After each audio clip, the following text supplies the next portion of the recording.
Namaste, Pranam, Gita Dhyanam. Om Parthaya Pratibodhitam Bhagavata Narayanena Swayam Vyasena Grathitam Purana Munina Madhye Mahabharatam Advaitam Ritavarshinim Bhagavatim Ashtadashadhyayinim Ambatva Manusandadhami Bhagavad Gite Bhavatveshinim. O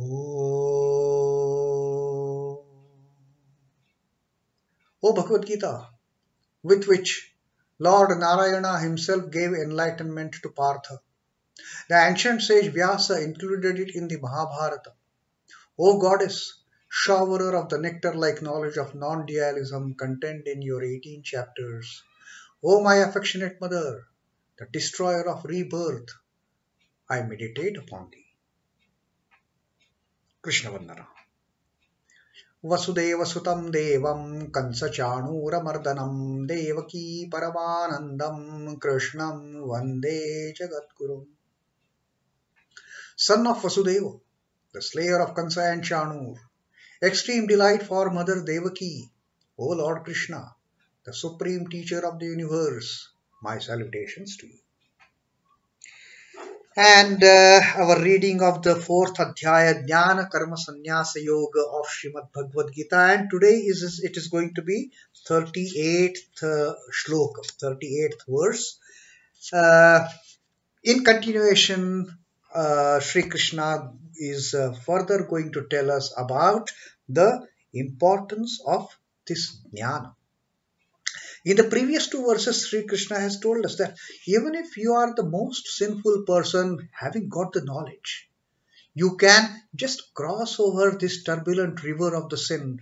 Any kind of sins you might have done, doesn't matter. And then in the previous shlok, he has told, Yathe edhansi samidhognir bhasmat kurute. Like the firewood gets burnt up to ashes in the blazing fire, in the same way, jnānagnihi, this fire of knowledge, this jnānagni, sarva karmani bhasmasat kurute, is going to destroy, going to burn all the karmas that you have done, the sanchita and the agami. Only you have to do the prarabdha that you cannot avoid.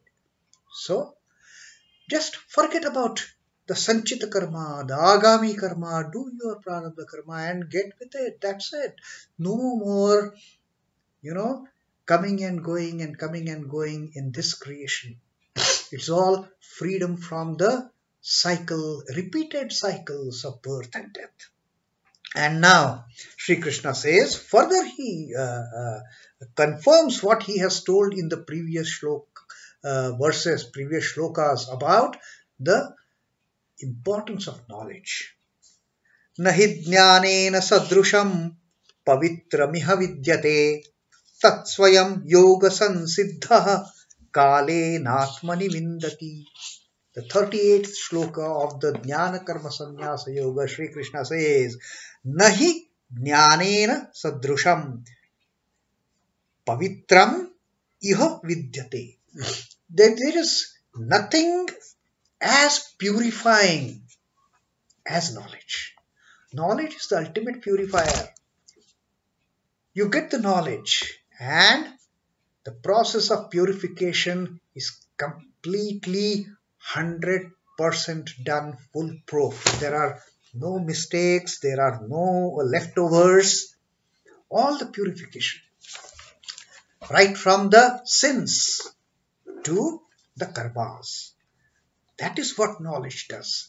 It is the best among the purifiers. Nahi jñānena sadṛiśaṁ pavitram iha vidyate. There is nothing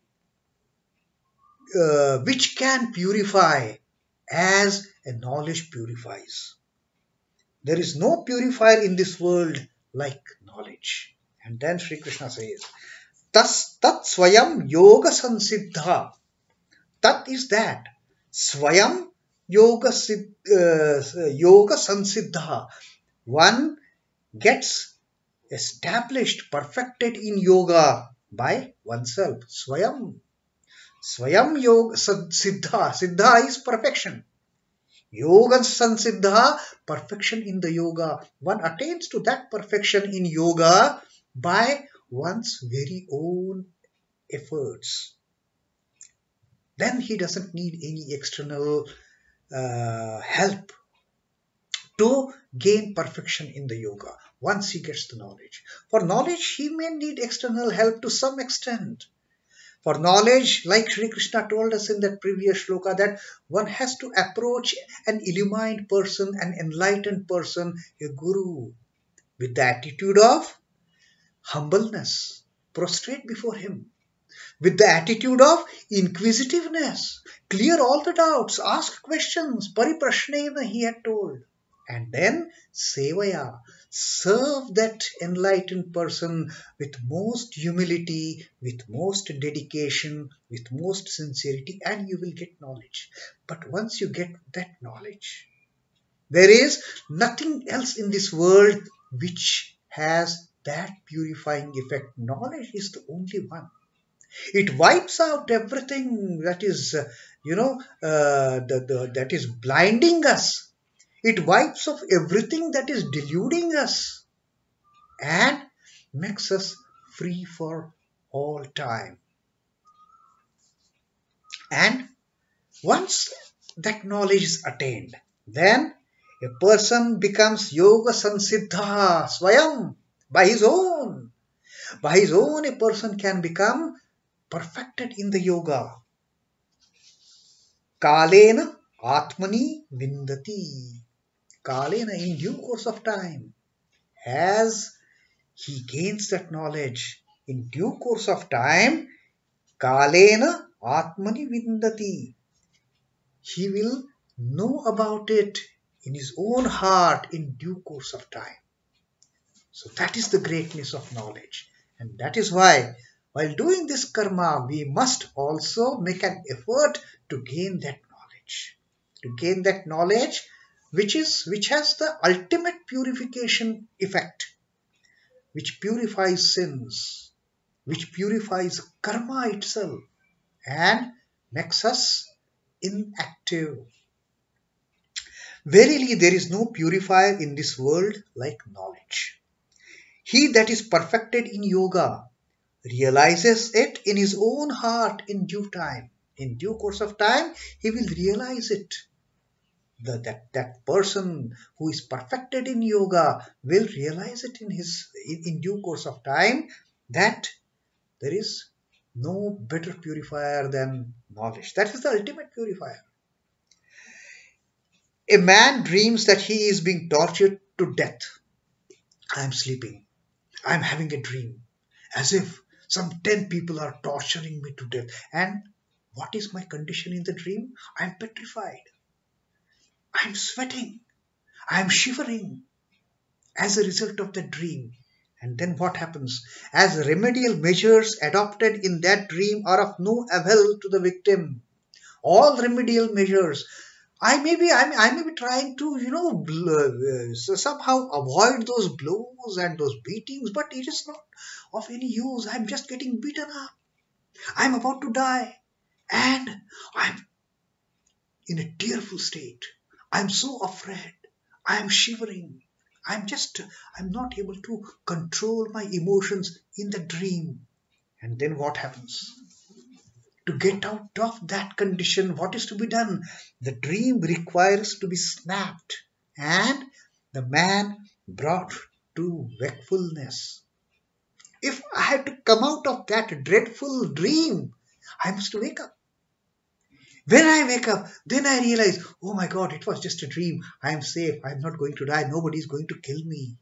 I am not going to be harmed. I am comfortably lying on my bed. And that kind of assurance that I get when I wake up, that is so heartening, isn't it? When we wake up from a dreadful dream, we are so happy to find, although even after waking up for some time, our heart might be palpitating. Thap, thap, thap, thap. But we are so relieved. Oh my God, it was just a dream. I am out of it. Now, that kind of coming to wakefulness from the state of a dreadful dream. This done, he clarifies to himself that nobody subjected him to torture. Then the person knows he was not tortured at all. It was all happening in the dream. And that his agony was his own creation. Whatever was happening in his mind, internally, that had projected it in the form of that dream, and he had started shivering, he had started palpitating, he had started sweating. Then, the wakeful state, he has woken up, he has got that knowledge that, oh my God, I am all safe, I am in my comfort zone. There is no harm being inflicted upon me, and I am perfectly safe and hearty and sound. Wakeful state here is the purifier of the self-imposed ignorance in dream. Like when we wake up and then that ignorance is gone, and it kind of brings in, it has that purifying effect on that ignorance, which was creating that dream, the happenings in that dream when I was sleeping. With wakefulness, it has removed that ignorance. That knowledge of I am awake, I am safe, that has removed, that has cleansed off that ignorance of dreaming that I am about to die. Likewise, self-knowledge cleanses man of delusion of birth and death. The moment a person attains to self-realization, the moment a person reaches the stage of Atma-jnāna, there is no more life and death. Then he realizes, I am awake, I am one with the Lord, no more dreadful dreams for me. That was just a dream. I am safe. That is the dawning of the knowledge of what is real, what is unreal. It reinstates him in his original blessedness. Knowledge is therefore the best among the purifiers of the man. Nothing like knowledge. Nothing like gaining that realization that Aham Brahmosmi, that I am He. The proper practice of Karma Yoga transforms the life of yogi into Jnana Yoga. If one really performs actions, duties, like Sri Krishna has told us in the Karma Yoga, in the 3rd Adhyaya, if we really perform karma in that spirit of getting rid of the ownership, I am the doer, getting rid of that feeling, I am the doer, getting rid of what is happening next, what is the fruit of my action. Don't think about it. You have no right over the action. You are just an instrument in the hands of the Lord. In that spirit, do the karma. And while doing karma in that spirit, this knowledge dawns, I am not the doer. So, start doing the nishkama karma. And then gain this knowledge. Attain to this jnanagni and burn up all the sins, all the karmas to ashes, the most purifying effect of the knowledge. His mind thereby gets purified and he becomes competent in course of time for the ultimate self-knowledge. And that's it. Then he knows who I am. Now these are some of the 3 primary questions that are asked by Vedantists. They're like, who am I? What is the purpose? And where I am going? Once a person starts working with a detached spirit, not attached to the karma that he is the doer, not bothered by the fruits of the duties, fruits of the actions that he is going to do. He is doing it in the spirit of, I am an instrument in the hand of the Lord, and whatever is the fruit, it is the Lord's fruit. When a person starts doing it, then he gains the knowledge.